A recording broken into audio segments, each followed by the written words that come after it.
CCTV கேமராவில் நிறைய models இருக்குது. ஸோ அதில் கஸ்டமர் என்ன விரும்புகிறாங்களோ அவங்களோட பிளேஸில் எந்த கேமரா போட்டால் சூட்டபுளாக இருக்கும் அப்படின்னு ஃபுல் அண்ட் ஃபுல் அனலைசிஸ் பண்ணி நம்ம பெஸ்ட்டான முறையில் கேமரா பண்ணிக்கிட்டு இருக்கோம். ஸோ அப்படி இருக்கும்போது most of the customer like பண்ணுற கேமரா எந்த கேமரா பார்த்தீங்கன்னா இந்த full time colour camera. So இதில் என்ன ஸ்பெசிஃபிகேஷன் இருக்குன்னு பார்த்தீங்கன்னா, மார்னிங் என்ன விஷுவல் பார்க்குறீங்களோ சேம் கிளாரிட்டி நைட்டு விஷுவலும் எடுத்துக்கலாம். ஸோ உங்களுக்கு புரியுற மாதிரி சொல்லணும்னா, மார்னிங் நம்ம சன் இருக்கும்போது வெளிச்சம் இருக்கும். ஸோ மார்னிங் கிளாரிட்டியாக ரெக்கார்டிங் ஆகும்.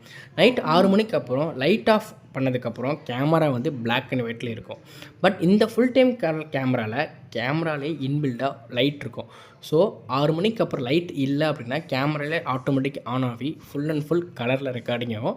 மார்னிங் லைட் வந்ததுக்கப்புறம் இல்லை லைட் வந்ததுக்கப்புறமே அதுவுமே ஆட்டோமேட்டிக்காக ஆஃப் ஆகிக்கிறோம். ஸோ நம்ம மெயின்டைன் பண்ணணும் தேவையில்லை, அதுவே ஆட்டோமேட்டிக்காக ஆன் ஆஃப் சுவிட்ச் மூலமாக கேமரா ரன் ஆகிட்டு இருக்கும். ஸோ இந்த கேமரா பற்றி மோர் தென் இன்ஃபர்மேஷனுக்கு கீழே கமெண்ட்ஸில் கமெண்ட் பண்ணுங்கள். செப்பரேட்டாக வீடியோ பண்ணால் போட்டுக்கலாம்.